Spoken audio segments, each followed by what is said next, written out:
Dober večer. Dober večer želim. Gospod Vrtovec, vi še vedno trdite, da ni šlo za obvodno financiranje Nove Slovenije preko inštituta Janeza Evangelista Kreka, glede na to, da je policija o 5. popoldne sporočila, da vodi predkazenski postopek zaradi razlogov za sum, da je bilo storjeno kaznivo dejanje, katerega storilec se preganja po uradni dolžnosti. Absolutno. V tem primeru, glede našega inštituta, ni šlo za nobeno obvodno financiranje. Vsi ljudje, ki so tam zaposleni bili na inštitutu oziroma delali preko pogodb, so bili ustrezno plačani. Je pa nastal en drug problem, in sicer, da se je preiskovalna komisija, ki jo vodi Tamara Vonta, zlorabila za politično inkvizicijo proti politični stranki Nove Slovenije. Ta novica, ki pa ste jo vi danes objavili, pa v bistvu, če jaz prav razumem sporočilo policije, gre na podlagi poročanja medijev tudi proti drugim strankam. Prejšnji teden smo videli v vaši konkurenčni televiziji, da je tudi Gibanje Svoboda obvodno domnevno se financira oziroma plačuje tako imenovane spletne portale na socialnih omrežjih. Ampak danes govorimo o Novi Sloveniji, ker ste vi naš gost, ampak glejte, gospod Vrtovec, podjetja, ki so dobivala državne posle, so donirala inštitutu Janeza Evangelista Kreka, tudi ko ste bili vi minister za infrastrukturo.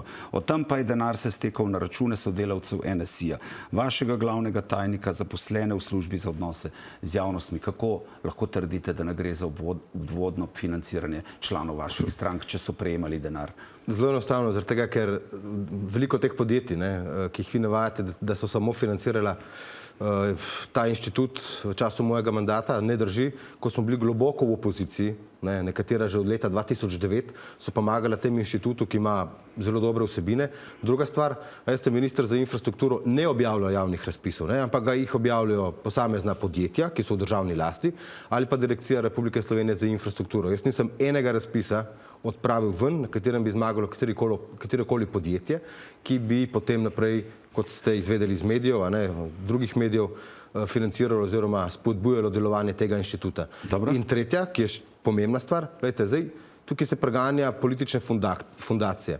V Novi Sloveniji imamo pripravljeno zakonodajo, da se ta del uredi. Ne pa tukaj veljajo enaki vatli financiranja tovrstnih inštitutov, kajti nimamo ga samo mi, ga ima tudi, naprimer, druge politične stranke, od SD-ja, pa Platforma sodelovanja, pa tudi SDS. Torej, to je nekaj normalnega v demokratičnem sistemu in prav je, da se ta del tudi zakonsko uredi.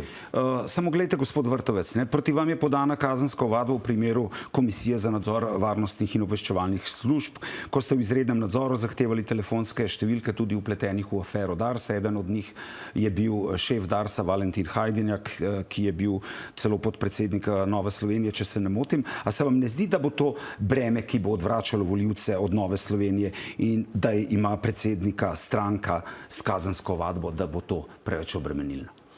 Tukaj spet gre za politični pogrom proti Novi Sloveniji, zato ker le Nova Slovenija je politična. Zakaj se mi to zdi? Politični pogrom, pač policija preiskuje. In je prav, da preiskuje. Ampak mi takrat v okviru Komisije za nadzor obveščevalnih služb resnično nismo naredili nič nezakonitega. Za kazensko ovadbo jaz sam ne vem, veste pa mediji. Torej, zakaj vse zvedo mediji prej, kot pa jaz sam? In nazadnje, se tudi predsednik vlade ima kazensko ovadbo, KPK postopke, pa vse ostalo. Ampak hoče biti vi enaki kot predsednik vlade Robert Golob, recimo, ki KPK pravi, da je to postopek farsa v vaši stranki, pa trdite, da je prekoračil pooblastila. So to dvojna merila? Jaz imam popolnoma mirno in čisto vest in v primeru našega inštituta, ko sem bil takrat sam minister, in tako v primeru Knovsa.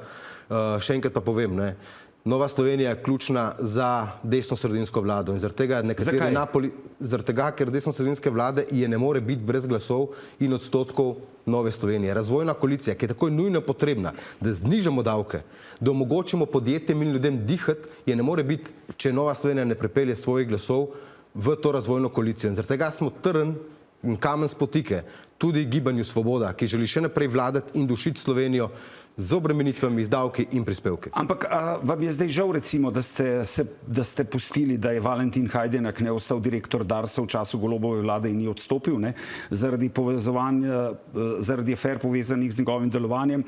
To v bistvu ni bilo dobro za stranko, ker je bilo videti, da ste dali prednost tihemu sodelovanju s Svobodo, ne pa odkritemu opozicijskemu delovanju. Pač direktor Darsa vpliva z ogromno denar, razpolaga z ogromno denar. Nova Slovenija nikoli, prav nikoli v tem mandatu ni sodelovala z Gibanjem Svoboda. ampak smo bili trdna opozicijska stranka s trdno držo in ne nazadnje. Ampak se mi zdi, da vse afere smo tudi mi odkrivali. Potem, ko je z Darsa šel gospod Hajdinjak. Mi smo od začetka mandata tudi v okviru Komisije za nadzor javnih financ odkrivali afere te vlade, ne nazadnje pogledajte te helikopterje. Ne. Danes je KPK sprejel takšno odločitev, ki je v bistvu pozitivna in sledi temu, kar smo v Novi Sloveniji opozarjali, to pozdravljamo.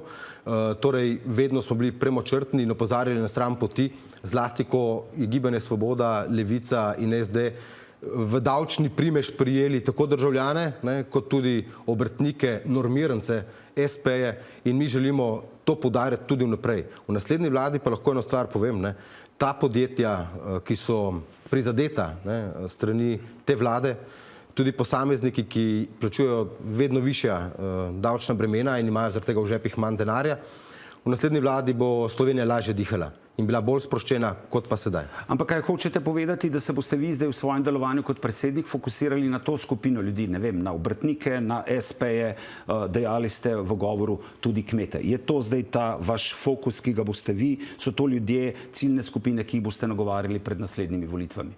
Glejte, sam prihajam iz obrtniške družine in razumem, kako je to trdo prigaran kruh.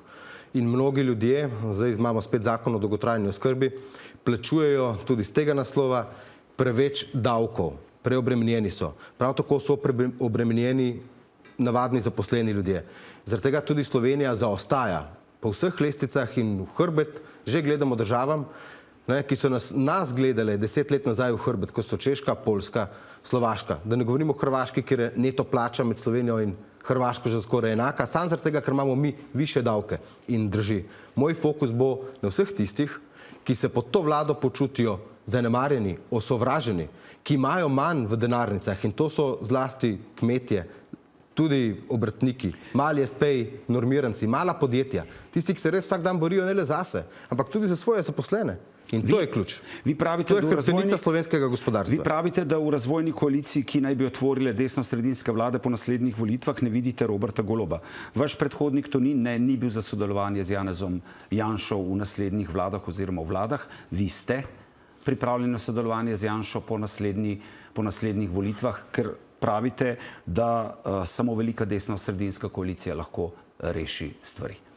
Glejte, jaz nisem za izključevanje. Sem pa za izključevanje posameznih programov, ki imajo v svojem konceptu in v osnovi višje in nerazumno, torej visoke davke. Ne samo davke, ampak tudi birokratske ovire in postopke. In to je videti v zdajšnji Golobovi koaliciji. Jaz v takšni vladi, ki ima tak sovražen ali pa bije razredni boj proti podjetnikom, če želite tudi zdravnikom, jaz v takšni vladi sam sebe ne vidim, ker imam drugačen koncept delovanja. Za ključne vitalne interese Slovenije pa je, zlasti na področju demografije, pa je absolutno to, da se mora slovenska politika poenotiti. To je recimo demografija. Lani se je rodilo le 16.000 otrok v Sloveniji, najmanj v zgodovini. Dejansko se mora leva in desna politika glede 3-4 vitalnih interesov pa pogovarjati in poenotiti. Se pravi, če vas prav razumem, vrata za sodelovanje z Janšo so odprta, kaj pa s Prebiličem, če bo uspešen na volitvah? Da ali ne? Lahko sodelujete z Vladimirjem Prebiličem? Jaz lahko sodelujem z vsakim, ki bo spoštoval naš program in koncepte razvojne koalicije. Se pravi, tudi z SDM, samo malo, tudi z SDM Matjaža Hana. Jaz se z njim zelo veliko pogovarjam in on veliko krat uvidi stvari, naprimer normirance, je javno povedal, da bo naš zakon podprl. Torej, nekatere koncepte si absolutno, kar se tiče razvoja države, delimo z mnogimi strankami. Ampak pustimo sebe pri miru. Dajmo se pogovarjati o razvojni koaliciji, o konceptu, kdo pa lahko vodi razvojno koalicijo, pa naj povedo volilke in volilci na volitvah, kajti koalicija se sestavlja v ponedeljek po volitvah. Najlepša hvala, da ste bili naš gost. Hvala tudi vam.